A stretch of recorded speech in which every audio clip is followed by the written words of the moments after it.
2013년 정말 우리가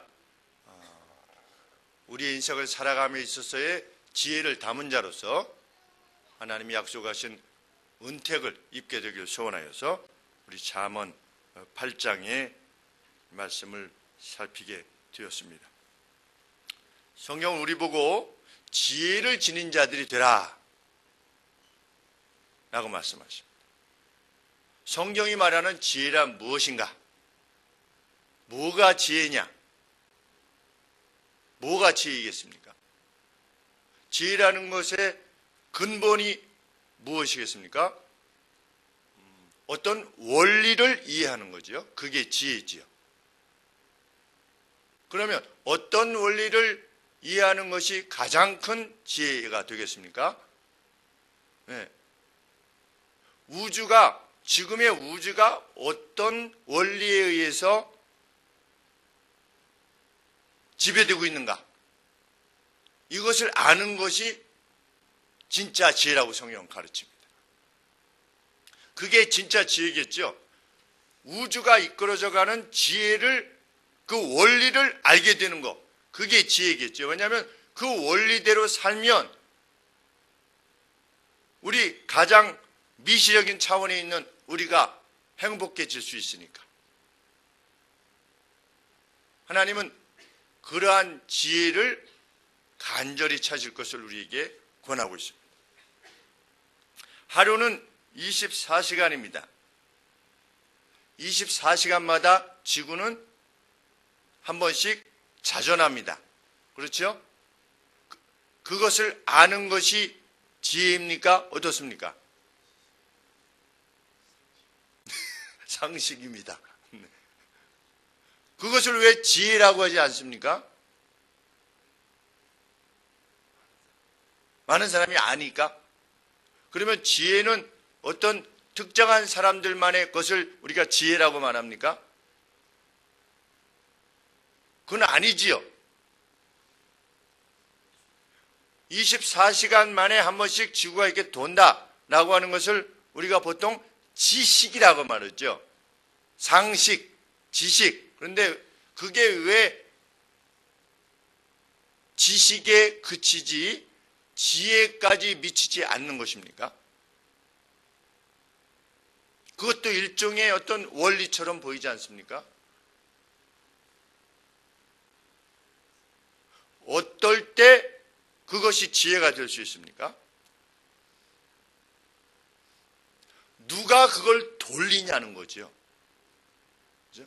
참된 원리, 24시간 만에 한 번씩 돈다.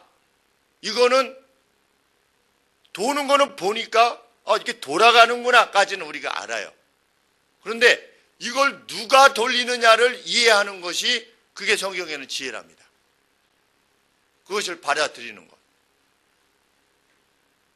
지구가 태양 주위를 365일 만에 한 번씩 이렇게 빙글빙글 돈다. 다 알아요.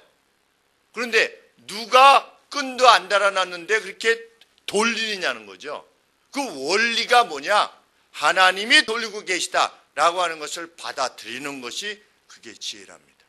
그러니까 지혜라고 하는 것은 무엇을 조금 더 아는 것이 그것이 아니라 그 본질적인 원리를 지배하는 분이 누구냐를 아는 것이 그게 참된 지혜랍니다. 그러면 누구든지 지혜로울 수 있는 거죠. 배우든 배우지 못하든 지혜로울 수 있는 것입니다. 지혜의 근본은 무엇이니까? 하나님을 아는 것이니까. 하나님을 인식하는 것이니까. 왜 바다의 물이 육지 위로 올라오지 않는가? 하연이. 왜 바다의 물이 육지 위로 안 올라오는가? 그렇죠? 벌써 공부 잘하는 사람은 이렇게 금방 알아챕니다. 물이 육지 위로 올라오지 못하게 하나님이 만드셨기 때문에 그걸 어떻게 알죠? 어떻게 알아요? 우리가 그 사실에 대해서. 저기가 일반 과학자들은 중력 때문에 물이 아래로 간다 라고 말하지만 중력이 있는지 없는지 모르죠. 그렇죠? 우리가 중력이라고 그것을 일컫는 것뿐이지 그런데 정말 중력이 있는지 없는지는 모르는 거죠. 근데 상황을 보고 중력이라고 하는 게 있는 것인가 보구나 라고 결정을 한 거예요. 근데 성경은 뭐라고 말하고 있습니까? 29절에 한번 같이 읽으시겠습니다. 시작. 바다의 한계를 정하여 물로 명령을 거스르지 못하게 하시며. 하나님께서 물로 명령, 너는 거기 있으라는 거죠. 이것을 받아들이는 게 지혜랍니다.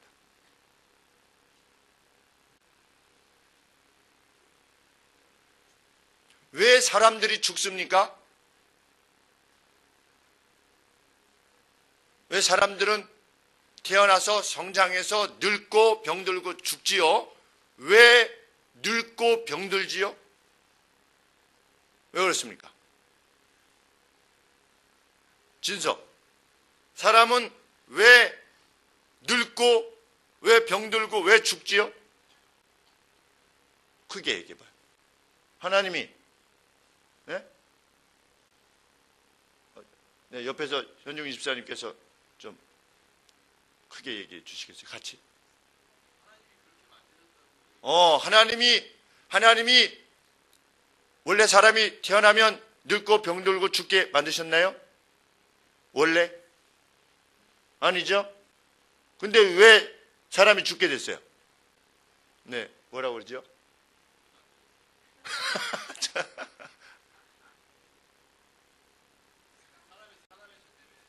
네, 사람의 죄 때문에, 죄가 들어와서 죄 때문에 죽음이 들어왔다라고 성경은 가르칩니다.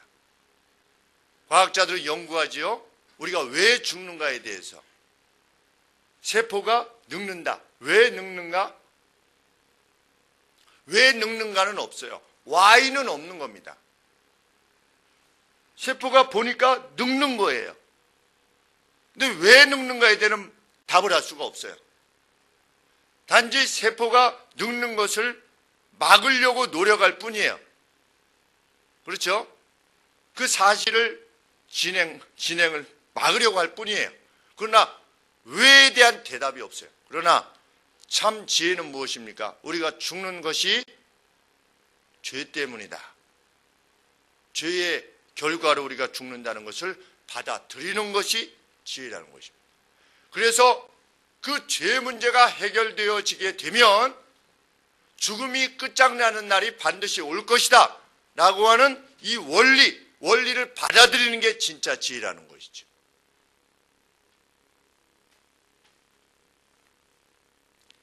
지구상에는 아주 다양한 종들의 동식물들이 있습니다. 왜 종이 그렇게 많아졌습니까? 과학자들은 뭐라고 말합니까? 뭐가 이렇게 펑 터져가지고, 그렇죠? 빅뱅, 뭐가 이게 뱅은 이게 펑 터져가지고 우주가 만들어졌대요. 그래서 가스가 이렇게 모여가지고 별이 됐대요. 별이 됐는데 그 안에 유기물과 무기물이 그냥 아무 생명이 없었었는데 어쩌다가 생명이 생겼대.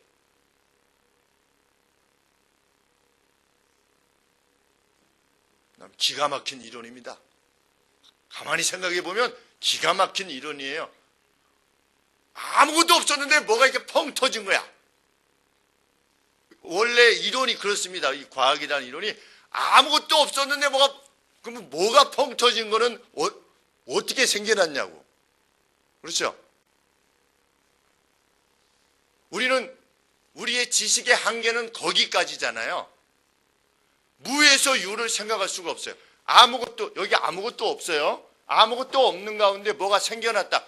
그걸 우리는 설명할 수가 없어요. 우리의 지식의 한계예요, 그것이. 여러분들한테 우리 현이하고도 이야기를 했지만 지금 우주의 끝이 있을까요, 없을까요? 우주의 끝. 우주가 이렇게 그 바운더리가 이렇게 있을까요? 아니면 없을까요? 무한할까요? 많은 여러분들도 그런 질문들을 어렸을 때부터 해봤죠? 목사님도 해봤어요. 우주가 끝이 있다 그러면 그 밖은 뭐냐 그러면? 그렇죠? 그러면 무한하다고 하면 뭐든지 끝이 있는데 어떻게 무한할 수 있느냐? 그게 우리 사고의 한계예요.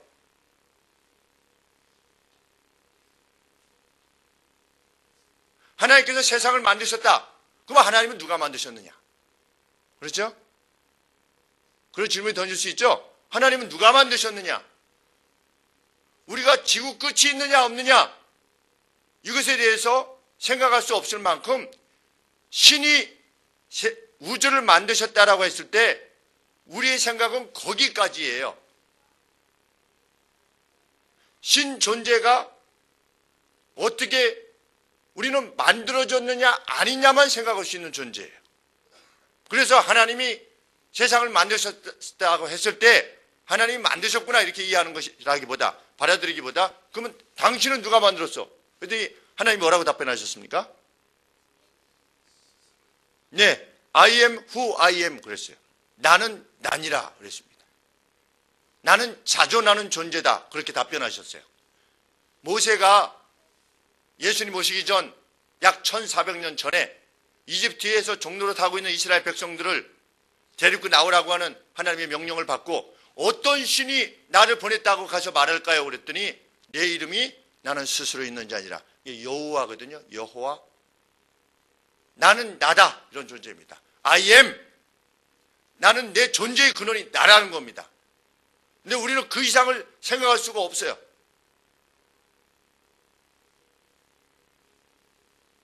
그분이 말씀하시는 것을 받아들이는 것, 그분의 존재를 인식하는 것. 아, 하나님이 정말 살아계시구나.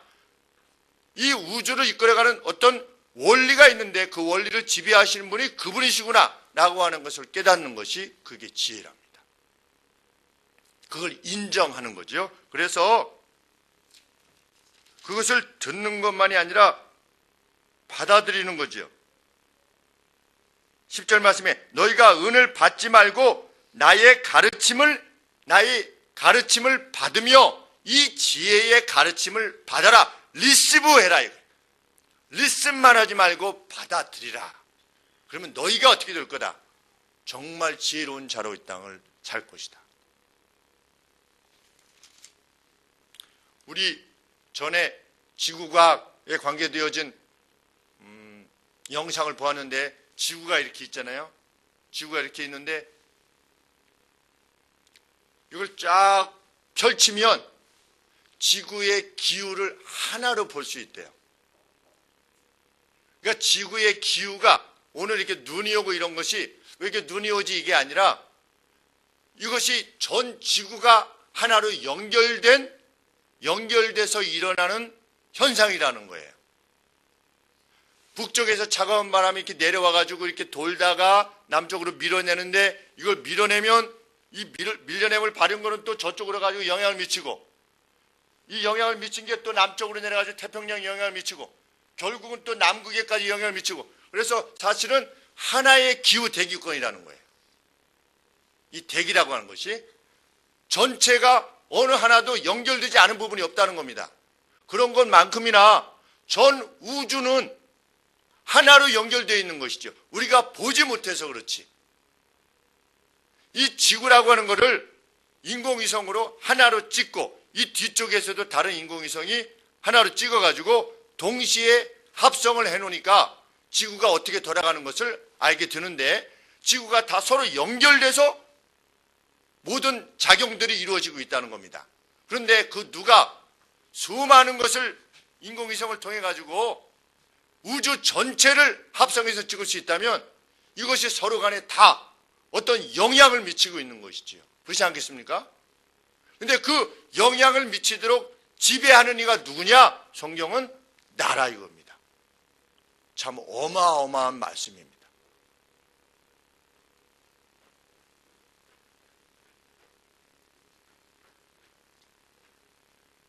그래서 이 우주를 이끌어 가시는 하나님의 원리인 이 지혜, 이 지혜를 하나님은 어디다 담으셨다?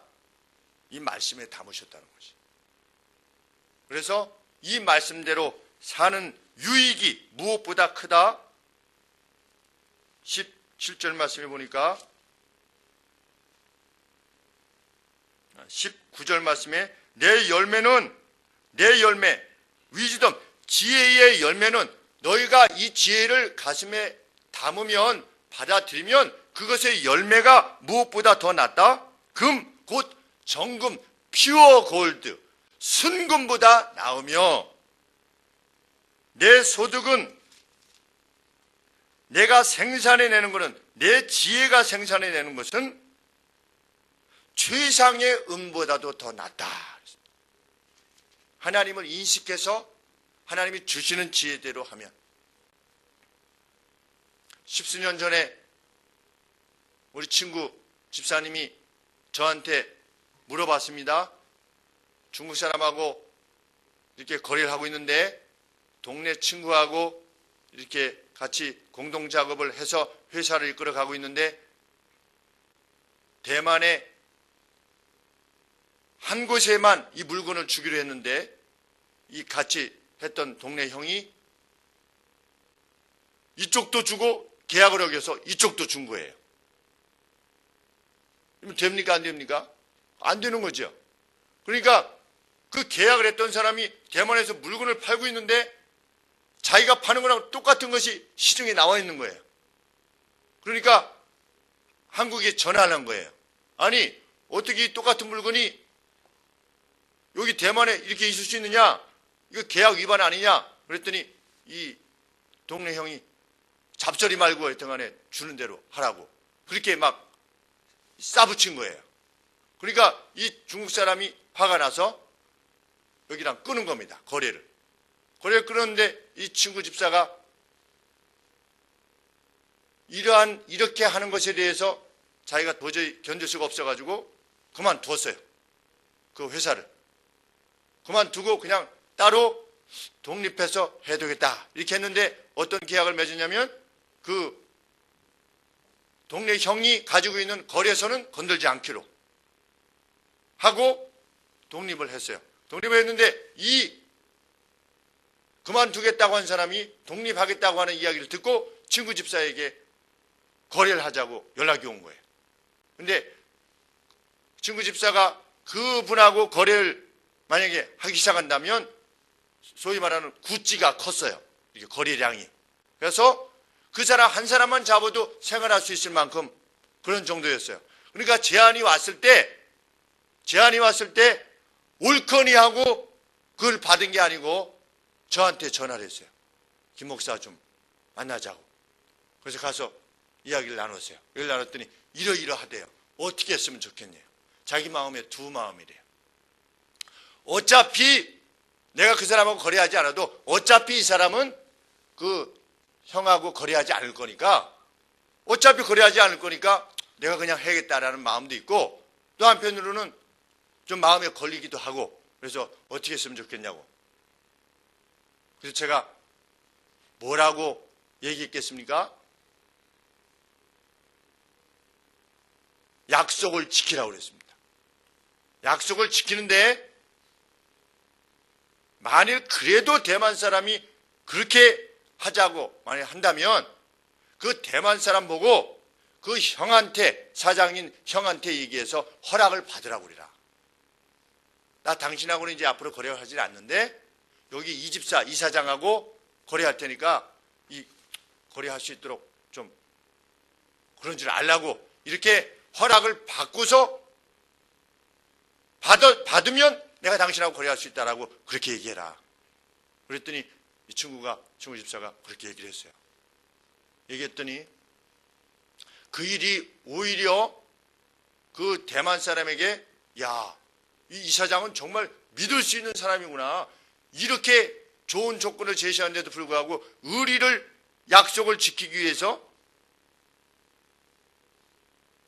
이 좋은 제안을 거절할 정도로 신실한 사람이구나.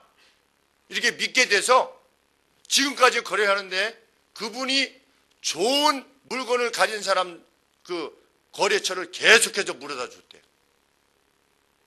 그래가지고 그 뒤 조금 지나서 프랑스의 알린인가 하는 여자분이 있는데 그분을 소개해 줬는데 1년에 한 반절 정도를 그분이 가져간대요. 프랑스에서 액세서리를. 그 거래 양이 한 반절을. 근데 누가 소개했냐면 그 대만 사람이 소개했다는 거예요. 누구 앞에서 결정하는 겁니까? 하나님 앞에서 결정하는 겁니다. 눈앞에 보이는 이익이 아니라. 그래서 성경 말씀에 뭐라고 되어 있습니까? 금이나 정금보다 더 낫다. 네가 그렇게 추구해서 얻게 될 것 같은 그 소득보다 내가 너에게 주는 그 원리, 우주가 이끌어져 가는 그 원리, 내가 너에게 가르쳐준 그 원리대로 사는 것이 너에게 진짜 복이라는 것입니다. 그걸 받아들이는 것이 그게 지혜다.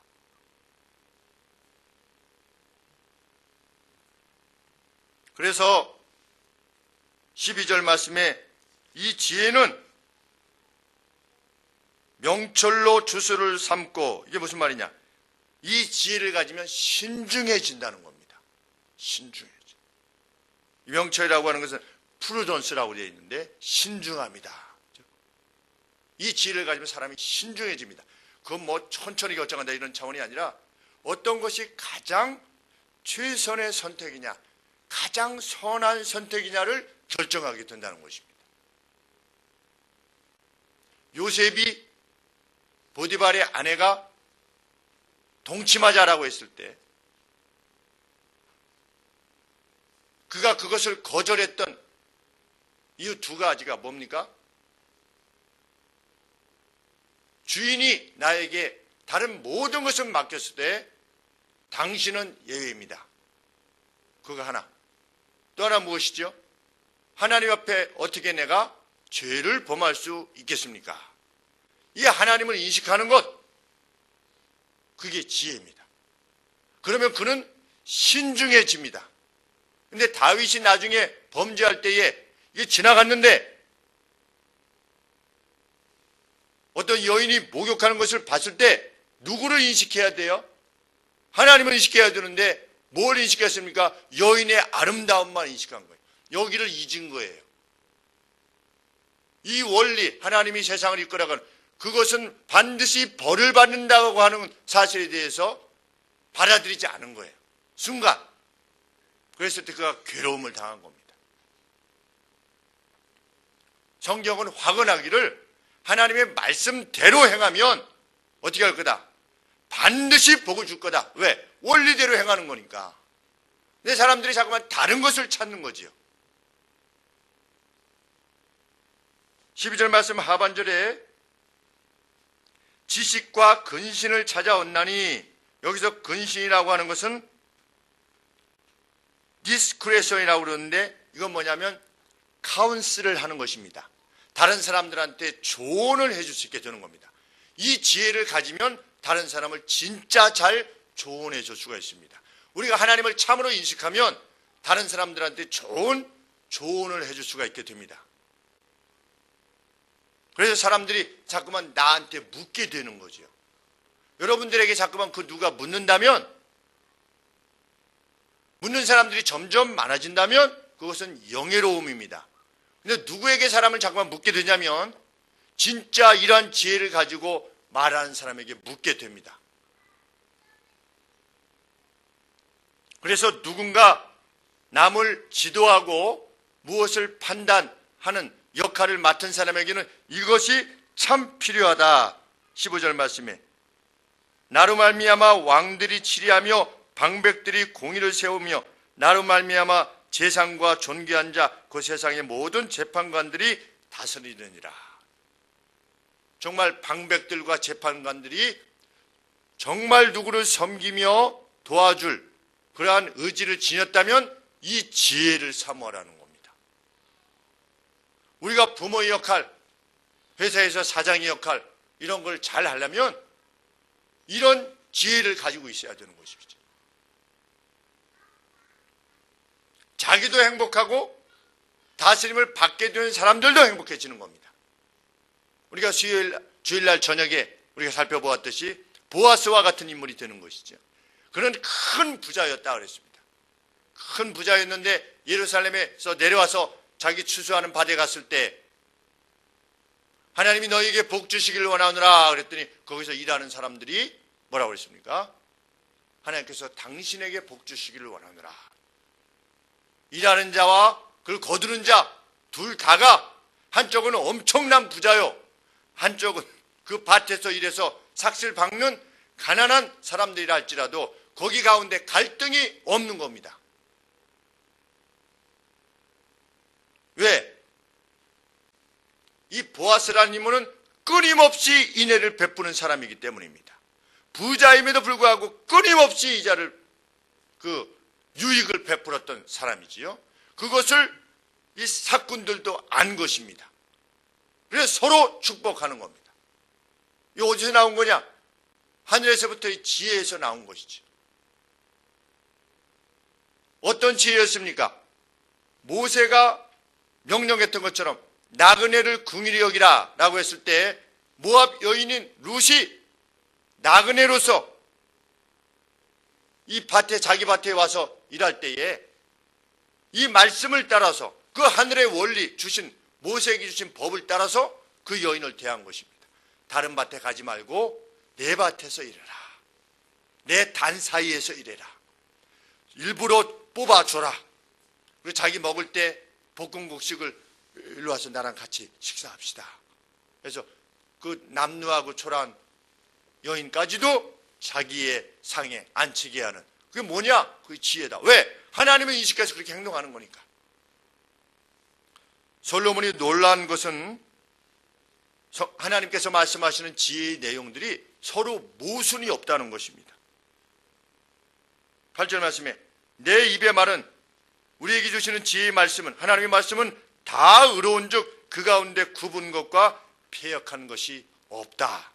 한결같이 하모니를 이룬다. 하나님의 말씀은 창세기부터 요한계시록까지 하모니 이룬 거예요. 몇 년 동안 기록됐는데, 1400년 동안 기록됐는데, 우리가 한 20년만 지내도 무슨 세대차니 뭐 생각이 다르니 문화가 다르니 이런데 1400년 동안 일치하는 것이죠. 그 내용들이. 모세가 요청하는 거나 약 1500년 뒤에 사도 바울이 요청하는 거나 그 내용이 같은 것입니다. 놀라운 일이지요.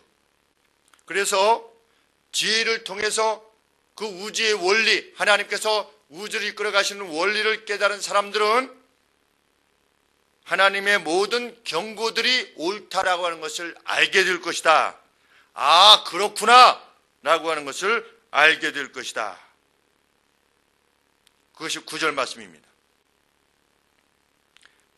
8절의 내용이 정말 그렇다고 하는 것을 총명 있는 자는 밝히 안다는 겁니다. 야, 그래 이거구나.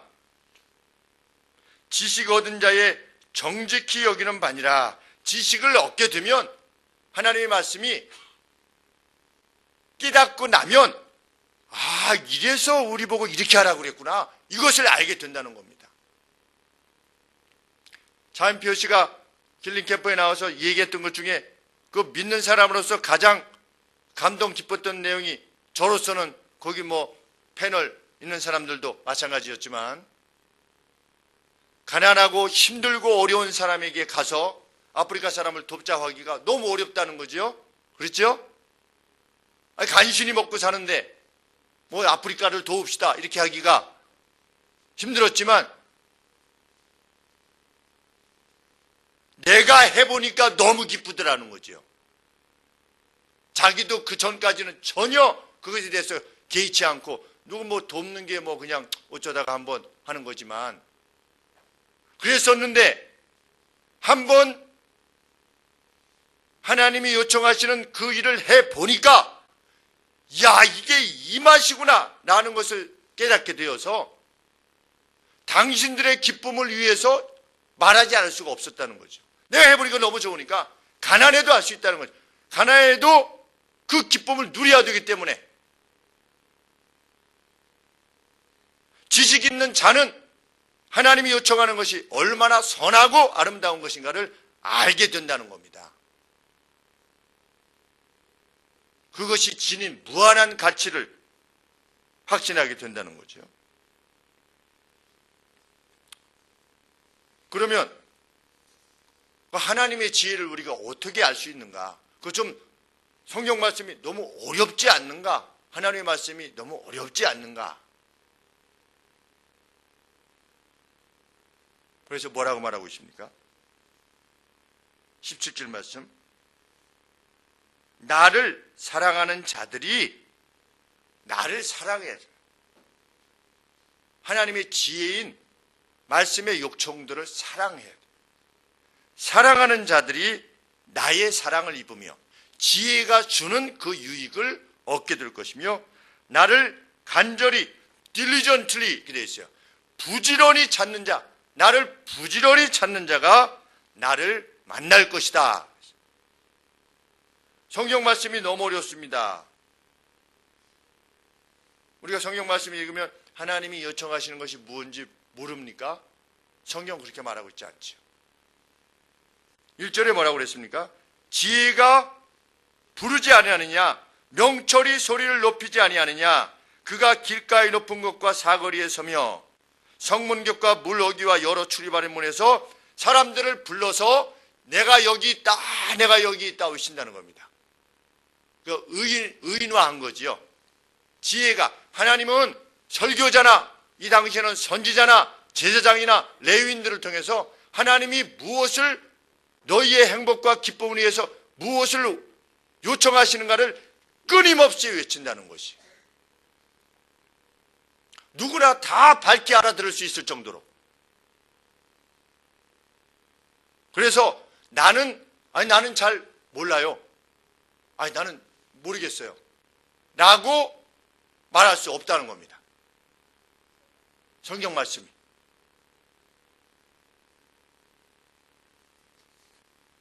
신명기 30장 11절 말씀에서 하나님이 이렇게 말씀하셨습니다. 내가 너희들에게 말하는 바는 너무나 어려워가지고 야, 이 뜻을 좀 누가 하늘에 올라가서 좀 물어봐 와봐. 이게 무슨 뜻인지. 아니면 바다 깊은 곳에 가가지고 야, 이게 무슨 뜻이야? 라고 알아올 만큼 그렇게 어려운 말이 아니다 라고 하나님이 말씀하셨어요. 읽으면 누구나 다 하나님이 무엇을 원하는지 읽으면 다 알게 돼 있다는 겁니다. 중간중간 어려운 용어들이 있긴 하지만 하나님이 본질적으로 뭘 원하고 계시며 어떤 원리로 세상을 이끌어가고 계신가에 대해서 남녀노소 누구나 지혜 있는 자 없는 자나 다 알 수 있다는 거죠. 단지 그렇지 못하는 이유는 뭐다? 말씀을 사모하지 않기 때문에 하는 것이죠. 지혜를 여기에 지혜가 있다라고 생각하지 않는다는 것입니다. 저도 중학교 때 지식의 근원이, 지혜의 근원이 하나님의 말씀이다 라고 했을 때 이거 아무리 읽어도 성경 많이 읽으면 이거 읽다 보면 머리가 좋아져가지고 수학이 잘 된다는 얘기인가? 이런 생각을 했어요. 초등학교, 중학교 때. 자꾸만 읽다 보면 이게 어떻게 보면 논리잖아요. 논리가 좋아지다 보면 내가 머리가 좋아진다는 말인가? 수학을 잘하게 된다는 말인가? 근데 이게 연결이 잘 안 되는 거예요. 그런데 점차적으로 신앙생활을 해가면서 뭘 깨닫게 되냐면 지혜라고 하는 것은 그런 것이 아니라 하나님을 인식하는 것이구나. 그리고 그 하나님이 무엇을 원하시는 것을 아는 것이 그게 지혜구나. 그런데 그 지혜대로 살면 어떻게 되는 겁니까? 행복해지는 겁니다.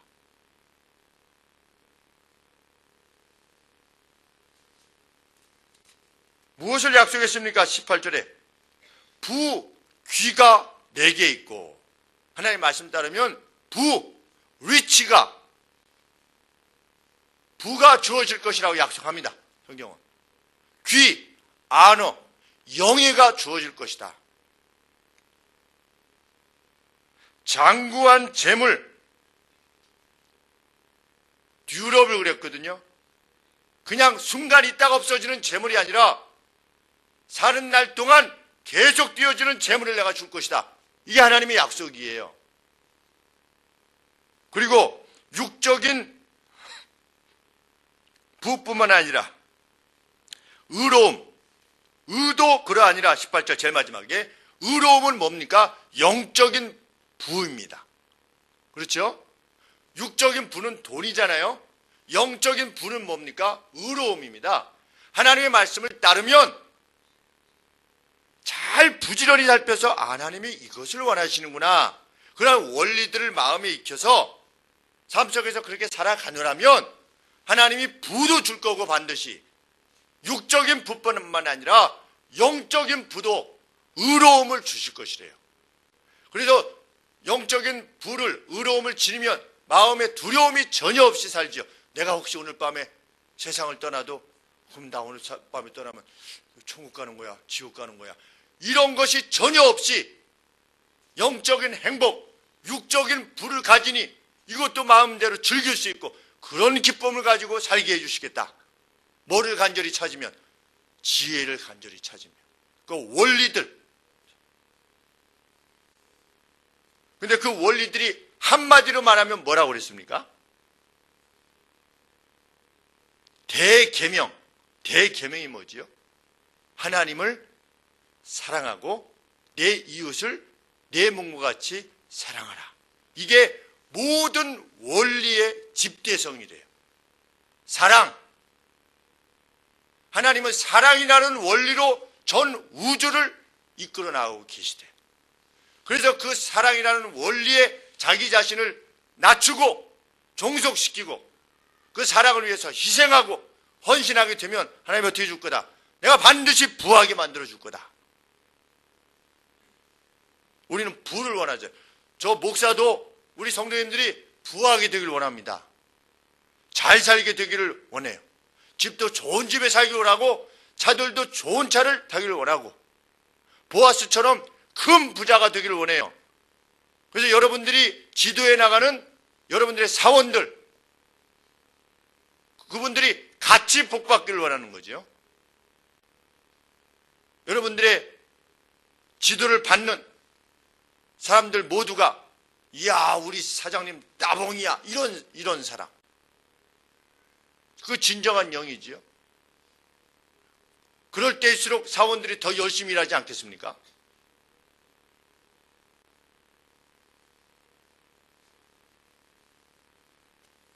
저도 말씀드렸잖아요.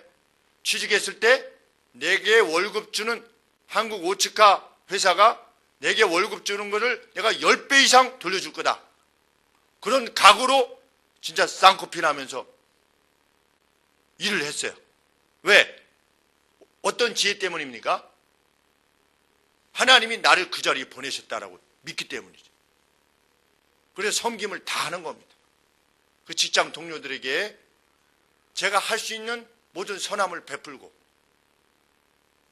완벽하지는 않았겠지만 그래도 제게 깨닫게 하시는 것만큼은 힘을 다해서 섬기는 거죠. 그랬을 때 그 직장 일할 때 정말 행복했어요. 야 이거 계속 있다가는 목사가 되려고 하는 생각도 이거 희미해지겠구나.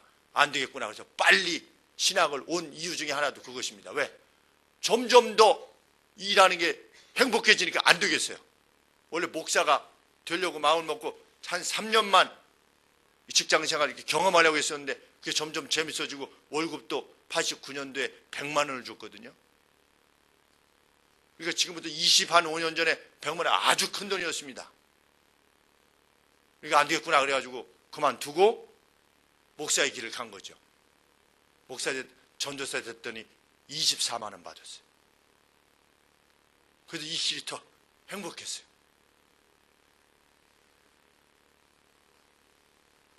성경은 지혜의 시작을 뭐라고 말하는가? 13절 말씀에 여호와를 경외하는 것은 악을 미워하는 것이라. 악을 미워하는 것이 하나님이 그것을 싫어하신다는 것을 깨닫는 것이 지혜의 시작이래요. 나는 교만과 남을 비하하고 나를 투머치하게 높이는 것. 나는 지혜는 교만을 미워한대요. 그래서 예수 믿는 사람들은 다른 사람을 비하하는 말을 하지 않는 겁니다. 나는 저 사람과 다릅니다 라고 하지 않는 것입니다. 그게 지혜의 시작이래요. 이런 차원에서 보면 대통령 선거 같은 거 할 때에 참 성경적인 원리대로 하는 사람이 좀 나왔으면 좋겠어요. 아, 귀하께서도 참 이렇게 하셨는데 참 애쓰셨습니다. 그거 저도 참 공감합니다. 오히려 귀하께서 이러이러한 부분들을 이렇게 잘하셨지요. 오히려 상대인 내가 정말 참된 마음으로 지난 5년 동안 이렇게 이런 점도 잘하셨지요. 라고 하면서 그런데 저는 이러이러한 점에 이번에 더 잘할 수 있을 것이라고 생각하고 확신하여서 이렇게 나오게 됐습니다. 이런 자리가 되도록 해야죠. 그리고 우리 그리스도인들 가운데 그런 사람이 나오도록 지도해야만 합니다. 그래야지 이 땅이 다 잘 되니까. 방백과 왕들이 이 지혜로 통치할 때에 다윗이 솔로몬이 그 하나님의 지혜로 통치할 때에 그때 사람들이 가장 행복했었다.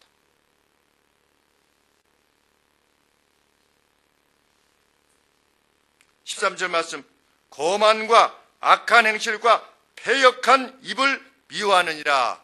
이 패역한 입이라고 하는 것은 분쟁을 일으키는 말이랍니다. 분쟁을 일으키는 입. 내가 한 말로 인하여서 갈등이 발생하게 하는 것, 하나님께서 미워하신대요. 그걸 우리 마음에 받아들여야 돼. 지혜자는 누구를 미워하지도 않으며 누구와 누구 사이를 갈등을 일으키지 않습니다. 가진 자와 가지지 못한 자, 이런 표현도 안 쓰는 것입니다. 배운 자와 배우지 못한 자, 이런 표현도 쓰지 않는 것입니다. 기득권자와 피지배자, 이런 표현도 쓰지 않는 것입니다. 예수님을 믿는 사람은 왜? 그것들은 갈등을 일으키는 거거든요.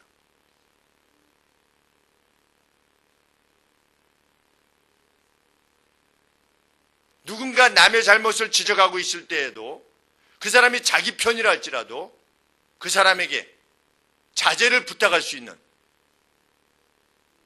그런 게 지혜지요. 그게 지혜의 시작이랍니다. 성경은 그러한 인식 가운데서 하나님의 지혜를 부지런히 구하고 또 이 지혜대로 살 때 정말 유익이 있을 것이다라고 믿고 열망하는 사람에게 반드시 지혜가 함께 줄 거래요. 17절 말씀이 그것입니다. 나를 사랑하는 자들이 나의 사랑을 입으며 나를 간절히 찾는 자가 나를 만날 것이다. 부귀가 내게 있고 장구한 재물과 의도 그러하니라. 내 열매는 금이나 정금보다 나으며 내 소득은 천은보다, 천은이라고 하는 것은 초이스트, 그러니까 가장 선택, 최상의 금보다 나으니라. 2003년도에도 우리는 부와 더불어서 영예를 얻는 그러한 생애를 살게 되기를 원합니다. 2013년도 마지막에 우리가 다 함께 여기 있을 것이라고 하는 보장이 있습니까? 없습니다. 그것을 먼저 깨닫는 거죠. 그 내에서 주어진 생애 내에서 이 하나님의 지혜를 찾기 위하여 힘을 다하기를 우리는 원합니다. 보아스가 누렸던 것과 같은 영예로움, 그리고 그 영예 안에서의 물질적인 부도 우리 성도님들이 함께 누리시게 되기를 소원합니다. 기도하겠습니다. 다른 것에서 길을 찾지 말고 은이나 금 같은 것에서 우리의 예금 통장에서 소망을 찾지 말고 덧없는 것들에 희망을 두지 말고 하나님의 지혜의 참된 복을 찾으라고 하시는 주의 말씀을 기억하게 하여 주옵소서. 모든 지혜의 근본은 여호와를 인식하고 여호와를 경외하는 것이라고 하는 하나님의 말씀을 기억하게 하여 주옵소서. 하나님, 2013년도 한 해의 말씀을 더욱더 사모하는 예배의 시간들을 더욱더 사모하는, 거기서 외쳐지는 하나님의 뜻에 대하여 긴장감을 가지고 듣기를 원하는 이 한 해가 되기를 간절히 소원합니다. 그리고 그 들은 말씀을 가슴에 받게 되기를 소원합니다. 사람의 말이 아니라 하나님의 말씀으로 받아 그 원리대로 살아 과연 하나님이 허락하시는 것들을 누리며 그 영예와 부를 함께 누리는 귀한 한 해가 될 수 있도록 은혜를 더하여 주옵소서. 복의 근원이 되시는 예수 그리스도 이름으로 기도합나이다. 아멘.